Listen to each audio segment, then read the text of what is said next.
പ്രിയമുള്ളവരെ, ഞാൻ ഹരീഷ് ആർ നമ്പൂതിരിപ്പാട്. നിധിവേട്ട എന്ന കഥ കേൾക്കൂ. അവധിക്കാലമായപ്പോൾ കുഞ്ഞുങ്ങളെല്ലാം തറവാട്ടിൽ ഒത്തുകൂടി.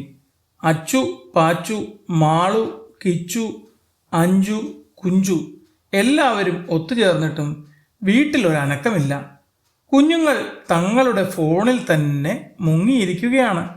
പക്ഷികളുടെ ശബ്ദം പോലും കേൾക്കാൻ നേരമില്ല. ഇതിനാണോ മക്കളെ നിങ്ങളിവിടെ വന്നത്?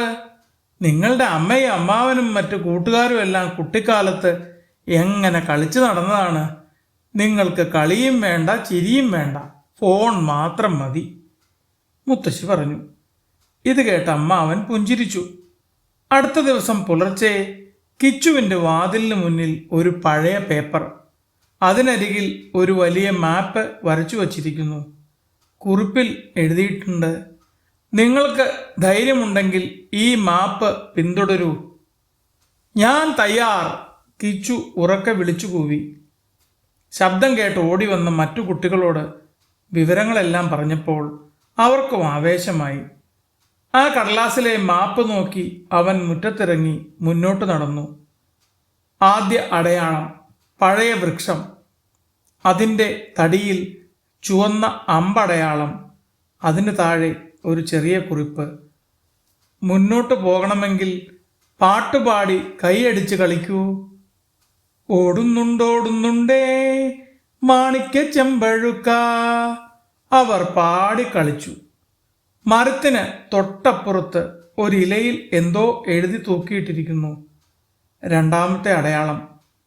വളഞ്ഞ വഴിയിലൂടെ പോകുമ്പോൾ ഒരു ചെറിയ പെട്ടി.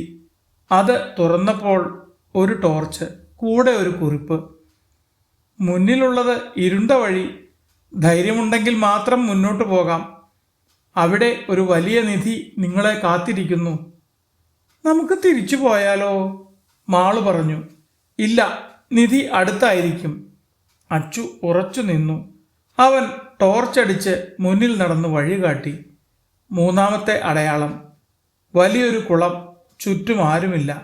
അവിടെ കരിയിലകൾ കൊണ്ട് മൂടിയ ഒരു വലിയ കല്ല്. മാപ്പിൽ കാണിച്ചതുപോലെ തന്നെ. പക്ഷേ കുളത്തിനരികിൽ കാലടിപ്പാടുകൾ. അഞ്ചു ഭയത്തോടെ പറഞ്ഞു.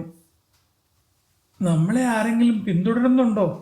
അതോ ആരെങ്കിലും നേരത്തെ ഇവിടെ വന്നതാണോ? എല്ലാവരും നിശബ്ദം.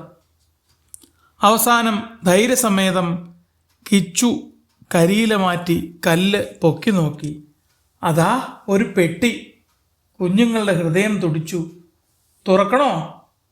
തുറക്കൂ. പെട്ടി തുറന്നു.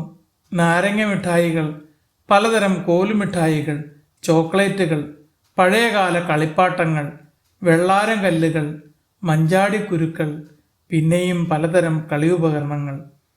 കൊള്ളാം, നല്ല സമ്മാനം. നമുക്ക് ഇതുപയോഗിച്ച് കളിക്കാം.